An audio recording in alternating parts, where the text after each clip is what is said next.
इस वीडियो में अपन देखते हैं राष्ट्रपति की शक्तियां एवं कर्तव्य। इस टॉपिक को अपन टोटल 7 सब टॉपिक्स के अंदर डिवाइड करेंगे। कार्यकारी शक्तियां मतलब एग्जीक्यूटिव पावर्स, ठीक है, एग्जीक्यूटिव पावर्स। विधायी शक्तियां मतलब लेजिस्लेटिव पावर्स। वित्तीय मतलब फाइनेंशियल पावर्स। न्यायिक मतलब मीन्स जुडिशियल पावर्स। कूटनीतिक मीन्स डिप्लोमेटिक पावर्स। सैन्य मीन्स मिलिट्री पावर्स एंड आपातकालीन मीन्स इमरजेंसी पावर्स शक्तियां। ठीक है, ऐसे करके ये टॉपिक अपना जैसे चलेगा।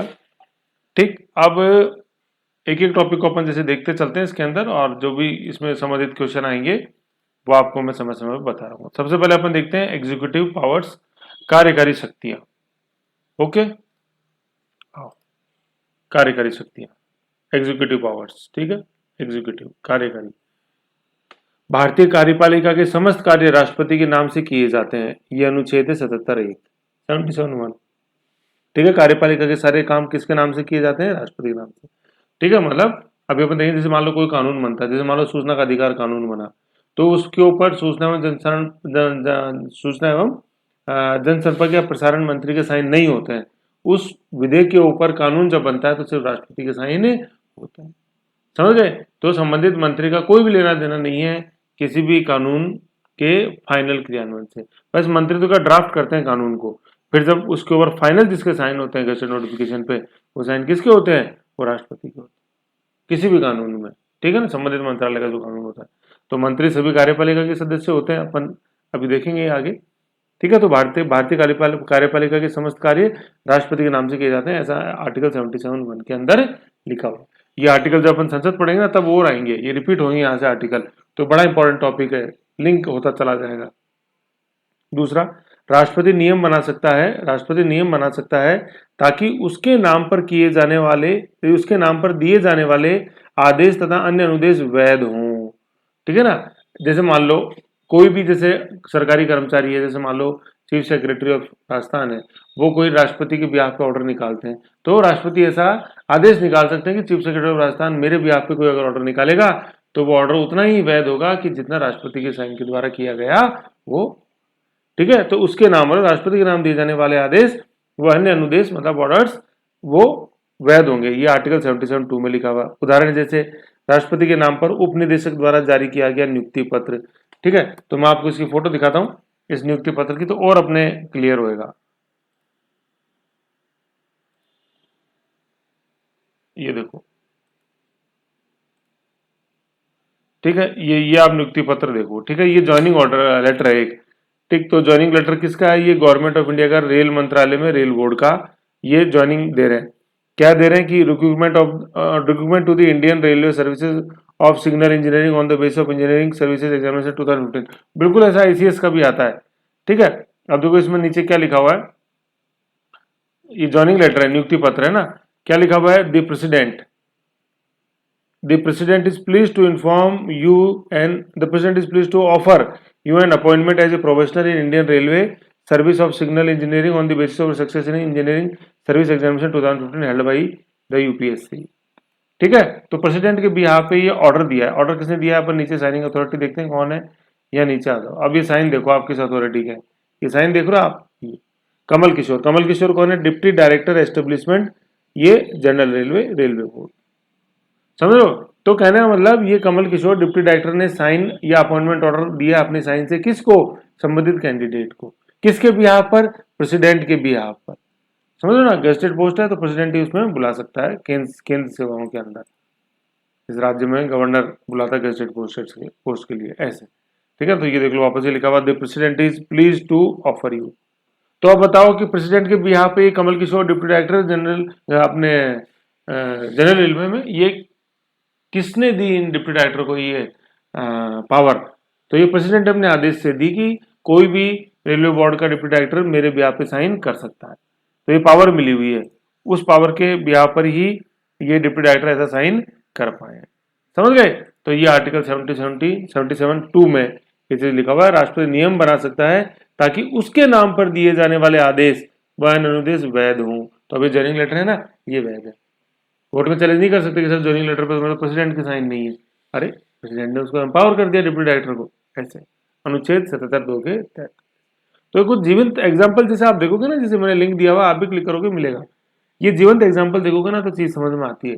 तोते बनोगे रटोगे तो देखो अब वो टाइम गया प्यारे, मैं क्या करूँ बताओ उसमें, है कि नहीं। जी। फिर आगे देखते हैं अपन एग्जीक्यूटिव पावर में 3 राष्ट्रपति भारत सरकार का कार्य अधिक सुविधा पूर्वक किए जाने और मंत्रियों में उक्त कार्य के आवंटन के लिए नियम बना सकता है 77(2) के तहत ही। ठीक है, आवंटन कैसे, इसको अपन पोर्टफोलियो बोलते हैं, पोर्टफोलियो। ठीक है, कि जैसे ठीक है कि रेलवे मंत्रालय अलग अलग जैसे किन किन विभाजित रहेगा, ऐसे कपड़ा मंत्रालय अलग कितने मंत्रालय जैसे हो सकते हैं, ये सब राष्ट्रपति कार्य आवंटन करता है। ठीक है, फिर किसी कार्य को जैसे मान लो आज कोई कार्य है वो पहले कपड़ा मंत्रालय कर रहा था, तो उसको संस्कृति मंत्रालय के द्वारा किया जाना है, तो ये कार्यों का आवंटन कौन करेगा, ये राष्ट्रपति ही करता है। समझ गए। ये जैसे मान लो साड़ियां हैं, वो साड़ियां में टेक्सटाइल मंत्रालय के अधीन आती है, कपड़ा मंत्रालय, लेकिन कोटा डोरिया की साड़ियों का प्रमोशन करना है तो सांस्कृतिक मंत्रालय के अंदर उसको लाना पड़ेगा, तो वो कोटा डोरिया अपन सांस्कृतिक मंत्रालय को वो राष्ट्रपति दे सकते हैं, कार्य आवंटन कर सकते हैं। तो किसके पास है शक्ति, राष्ट्रपति। ठीक है ना, ये कंडक्ट ऑफ बिजनेस में आएगा, ही पढ़ेंगे अपन, बहुत क्वेश्चन आता है ये प्री के अंदर। ठीक है, कार्यों का आवंटन कौन करता है, प्रधानमंत्री नहीं करता है। ठीक है ना, प्रधानमंत्री तो सिर्फ वो पोस्ट का अलोकेशन करता है कि यहाँ पे कौन कौन सा मंत्री कौन कौन सी शपथ लेगा। ठीक है, वो भी शपथ राष्ट्रपति दिलाते हैं प्रधानमंत्री की सलाह पे। मेन है कि ये मंत्रियों को उक्त कार्यों का आवंटन कौन करता है। ठीक है, मंत्रियों को आवंटन शब्द अपन को ध्यान रखना है, तो कौन, राष्ट्रपति। ओके, अब वो सारी चीजें गर्भित है मंत्रिपरिषद की सलाह पर, ये वो सब संसद में आएगा। अभी आप माइकल मत बनो, जो सीधी शॉर्ट एंड सिंपल बात है उसको ध्यान रखो। मंत्रियों के मध्य कार्य का आवंटन कौन करता है, उसका संबंध में नियम कौन बनाता है, राष्ट्रपति। किस आर्टिकल 77(2) संसद आएगी बिल्कुल खोल के एक एक चीज एक्सप्लिसिट क्लियर करेंगे। ओके, फिर आगे देखते हैं। भारत का राष्ट्रपति निम्न पदाधिकारियों को नियुक्त करने की शक्ति रखता है। किन किन को नियुक्त, भारत के प्रधानमंत्री को नियुक्त करता है अनुच्छेद 75 के तहत। संघीय मंत्री परिषद के अन्य मंत्री, मतलब प्रधानमंत्री, प्रधानमंत्री, मंत्रियों में जो प्रधान है वो प्रधानमंत्री, minister which is most prime important, तो वो प्राइम मिनिस्टर। फिर मंत्रिपरिषद के अन्य मंत्री, उनको भी राष्ट्रपति नियुक्त करता है प्रधानमंत्री की सलाह पे, आर्टिकल 75 के तहत। भारत का महान्यायवादी, attorney general, top most legal authority, article 76 के तहत राष्ट्रपति अपॉइंट करता है। इन सबके बारे में डिटेल में अपन पढ़ेंगे जब संबंधित आर्टिकल आएगा। अभी सिर्फ राष्ट्रपति की शक्ति के रूप में अपन इसको देख रहे हैं। भारत का नियंत्रण एवं महालेखा परीक्षक सीएजी, आर्टिकल 148 को नियुक्त कौन करेगा, राष्ट्रपति। उच्चतम न्यायालय के मुख्य न्यायाधीश और अन्य न्यायाधीश, अनुच्छेद 124(2) के तहत कौन नियुक्त करेगा, राष्ट्रपति, है ना। हमारा सुप्रीम कोर्ट के मुख्य न्यायाधीश और अन्य न्यायाधीश, हाई कोर्ट्स के मुख्य न्यायाधीश और अन्य न्यायाधीश की नियुक्ति कौन करेगा, राष्ट्रपति, आर्टिकल 217(1) के तहत। ठीक है, यहाँ नियुक्ति लिखा हुआ है, वैसे देखो मतलब नियुक्ति पढ़ रहे हैं अपन ये, अभी शपथ वपथ और उसमें कंफ्यूज मत हो, सिर्फ नियुक्ति की बात चल रही है यहाँ माइकल। ठीक है, तो उच्चतम न्यायालय के मुख्य न्यायाधीश और न्यायाधीश राष्ट्रपति, उच्च न्यायालय हाईकोर्ट के मुख्य न्यायाधीश और न्यायाधीश की नियुक्ति राष्ट्रपति, राज्यों के राज्यपालों की नियुक्ति अनुच्छेद 155 के तहत राष्ट्रपति, केंद्र शासित प्रदेश मतलब यूनियन टेरिटरी होते हैं उनके प्रशासक होते हैं, एडमिनिस्ट्रेटर या उपराज्यपाल दोनों है यहाँ पे, उनकी नियुक्ति कौन करता है, अनुच्छेद 239 के तहत राष्ट्रपति।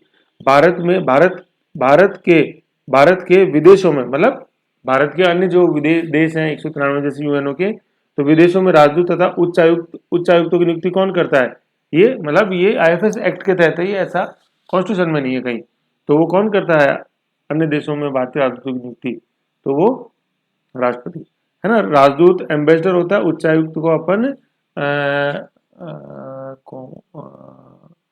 देखो स्लिप मेरे इंग्लिश में से पूरा, राजदूत, एम्बेसडर, उच्च हाई कमिश्नर, है ना, उच्चायुक्त, हाई कमिश्नर। तो उच्चायुक्त तो क्या होते हैं, जो कभी ब्रिटेन के उपनिवेश रहे हुए हैं उनके अंदर जो भारत के प्रतिनिधि होते हैं, ब्रिटेन के जो उपनिवेश थे, कभी कॉलोनी थे, उपनिवेश, उनके अंदर जो भारत के हेड होते हैं, ये भारत के प्रतिनिधि होते हैं, सॉरी हेड नहीं, भारत के जो प्रतिनिधि होते हैं ब्रिटेन के उपनिवेशों में, उनको अपन उच्चायुक्त बोलते हैं, हाई कमिश्नर। और अन्य ऐसे देश जिनमें कि अन्य ऐसे देश जो कि कभी ब्रिटेन की कॉलोनी नहीं रहे हुए हैं, उन देशों में भारत के प्रतिनिधि को अपन राजदूत बोलते हैं। जैसे फॉर एग्जाम्पल ऑस्ट्रेलिया, ऑस्ट्रेलिया में भारत के प्रतिनिधि को क्या बोलेंगे, तो पहले अपन को ऑस्ट्रेलिया के बारे में जानना पड़ेगा। ऑस्ट्रेलिया भूतकाल में ब्रिटेन का उपनिवेश, ब्रिटेन की कॉलोनी रहा हुआ है, तो अपन भारत के प्रतिनिधि जो ऑस्ट्रेलिया में है उनको अपन बोलते हैं इंडियन हाई कमिश्नर, भारतीय उच्चायुक्त। ठीक है, अमेरिका में जो भारतीय प्रतिनिधि उसको अपन क्या बोलते हैं, इंडियन एम्बेसडर, भारतीय राजदूत। क्यों, क्योंकि अमेरिका कभी भी भूतकाल के अंदर अमेरिका की ब्रिटेन की कॉलोनी नहीं था। ठीक है ना, मतलब थोड़ी बहुत कॉलोनियां थी, जैसे जो सिर्फ अटलांटिक तट के ऊपर थी, पूरा अमेरिका कभी कॉलोनी के रूप में नहीं है, तो वहां अपन एम्बेसडर के रूप में बोलते हैं उसको। ठीक है, ऐसे फिर क्या अपन जैसे देखते हैं अंतर्राज्यीय नदियों से संबंधित आयोग, है ना। अंतर्राज्यीय ये इंटर स्टेट वाटर डिस्प्यूट होता है, आर्टिकल 260 के तहत यह आयोग मतलब गठित किया जाता है। जैसे फॉर एग्जांपल मैं आपको बताऊं, जैसे कावेरी नदी विवाद है तो वो कर्नाटका, केरल, तमिलनाडु और पौंडीचेरी के बीच में, 3 राज्य और 1 यूनियन टेरिटरी। कृष्णा नदी जल विवाद है तो कर्नाटका और आंध्र प्रदेश और तेलंगाना बीच में शामिल हो गया उनके मध्य, समझ गए। सतलज नदी जल विवाद है तो वो पंजाब, हरियाणा, राजस्थान के मध्य है। जब ये SYL बनी ना, Sutlej Yamuna link canal, SYLJ, ठीक है। तो ये सतलज यमुना जल विवाद जैसे जो है ये पंजाब हरियाणा के बीच में आ रहा है, काफी न्यूज के अंदर है, सतलज यमुना लिंक कैनाल, ठीक है। तो इंटर स्टेट वाटर डिस्प्यूट को सुलझाने के लिए आयोग का गठन होता है 262 के तहत, किसके द्वारा? राष्ट्रपति के द्वारा। बहुत इंपॉर्टेंट, बहुत आता है एग्जाम में। फिर इंटर स्टेट काउंसिल, पूरे देश में अखंडता बनाने के लिए अंतर्राज्य परिषद, इंटर स्टेट काउंसिल का गठन अनुच्छेद 263 के तहत कौन करता है? राष्ट्रपति। ये अपन केंद्र राज्य संबंध है ना, उसके अंदर आएगा, डिटेल में पढ़ेंगे सारा। ओके, फिर देखते हैं आगे।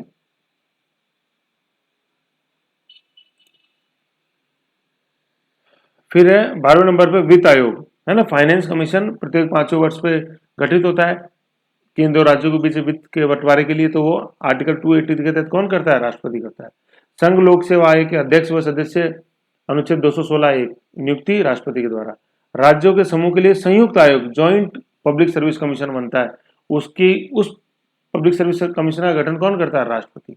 मुख्य निर्वाचन आयुक्त तथा निर्वाचन आयोग के अन्य सदस्य, है ना, मुख्य निर्वाचन आयुक्त और अन्य जो आयोग के सदस्य हैं उनकी नियुक्ति कौन करता है? आर्टिकल 324(2) के तहत राष्ट्रपति। बहुत इंपॉर्टेंट है, भाग 15 नंबर बिंदु, भाग 15 मात्र एक संयोग है, भाग 15 में चुनाव संबंधी। फिर अनुसूचित जाति, ठीक है ना, आर्टिकल 338(3) तथा अनुसूचित जनजातियों के लिए आयोग का गठन होगा।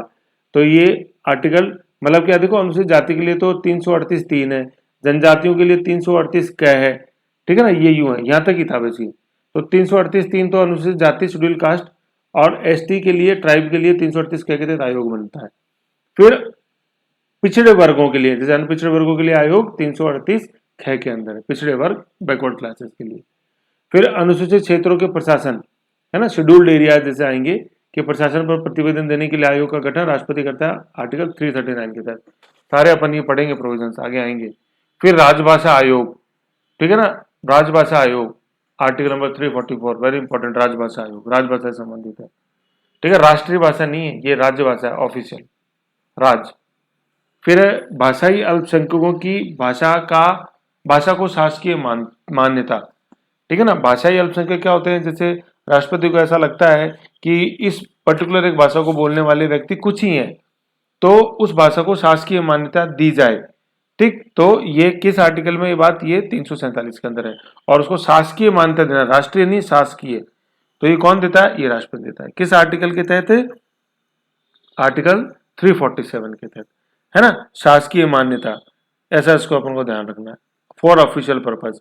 और 344 में ये जो राजभाषा आ रहा है ना, 19 नंबर में जो राजभाषा, इसको अपन इंग्लिश में बोलेंगे ऑफिशियल लैंग्वेज, ठीक है ना। और शासकीय मान्यता मतलब ऑफिशियल पर्पज के लिए उसको अथॉरिटी प्रदान करना, ठीक है। तो इन सब की नियुक्ति कौन करता है? राष्ट्रपति करता है। ये बार बार रिवीजन करोगे तो याद होंगे, देखो ऐसे एक बार में याद होने वाली चीज नहीं, बार बार रिवीजन करो।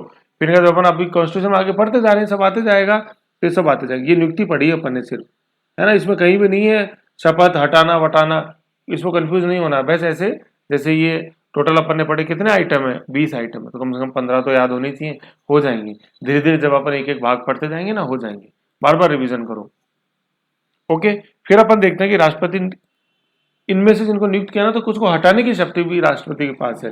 तो किन किन को जैसे राष्ट्रपति हटा सकता है, ये हटाना, तो किन किन को हटा सकता है वो अपन देखते हैं, ठीक है। सबसे पहले अपन देखते हैं किसी मंत्री को हटा सकता है।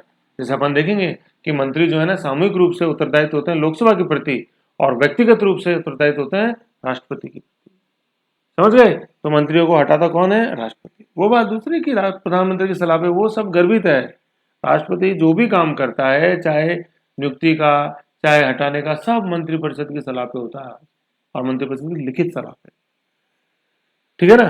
तो मंत्री को हटाने का काम राष्ट्रपति। फिर भारत का महान्यायवादी जो अपन ने पढ़ा था अभी, अटॉर्नी जनरल, उसको हटाने का, राज्यों के राज्यपाल का, ठीक है, केंद्र शासित प्रदेशों के प्रशासक का या उपराज्यपाल, उच्च न्यायालय में प्रतिवेदन पर संघ या किसी राज्य की लोक सेवा आयोग के अध्यक्ष या सदस्य को हटाना, ठीक है ना, उच्च न्यायालय के हाईकोर्ट के प्रतिवेदन पर राज्य के लोक सेवा आयोग, मतलब जैसे आरपीएससी है तो उसके सदस्यों, अध्यक्ष और सदस्यों को अपॉइंट तो कौन करता है, राष्ट्रपति, और हटाता कौन है, राष्ट्रपति, लेकिन किसकी सिफारिश पर, उच्च न्यायालय की। सॉरी सॉरी, उसमें ना एक गड़बड़ होगी, वो ज्वाइंट कमीशन था, यहाँ पे एक थोड़ा सा अपन को ध्यान रखना है। देखो यहाँ ज्वाइंट कमीशन की बात थी, संयुक्त आयोग की बात थी, आरपीएससी की नहीं है ये, ठीक है। तो अभी आरपीएससी जैसे अपन और देखेंगे तो और क्लियर हो जाएगा, यहाँ पे बस ये हटाने की बात आप ध्यान रखो।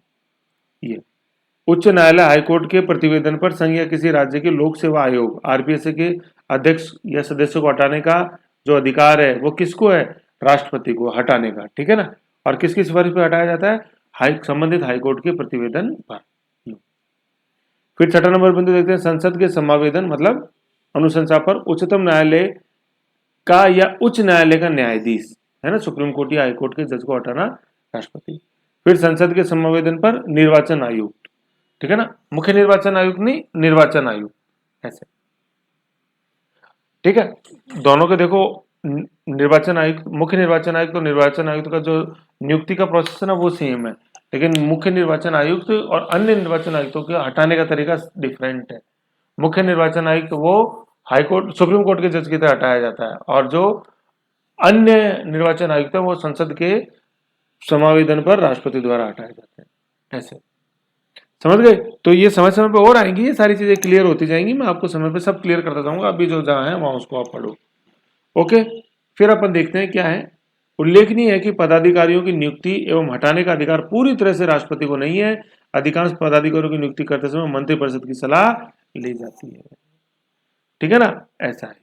फिर अधिकांश में इसलिए लिखा है कि कईयों में जैसे राज्यपाल की भी मदद ली जाती है, तो ये ऐसा आएगा, समय समय पढ़ेंगे, काफी चीजें इसमें आपको सेट होती चली जाएंगी। तो ये अपन ने पढ़ा कि राष्ट्रपति की क्या कार्यकारी शक्तियां, बहुत इंपॉर्टेंट है, ठीक है। ऐसे इसको एक दो बार सुनो, फिर क्वेश्चन देखो, फिर और आपको अच्छे से याद हो जाएंगे।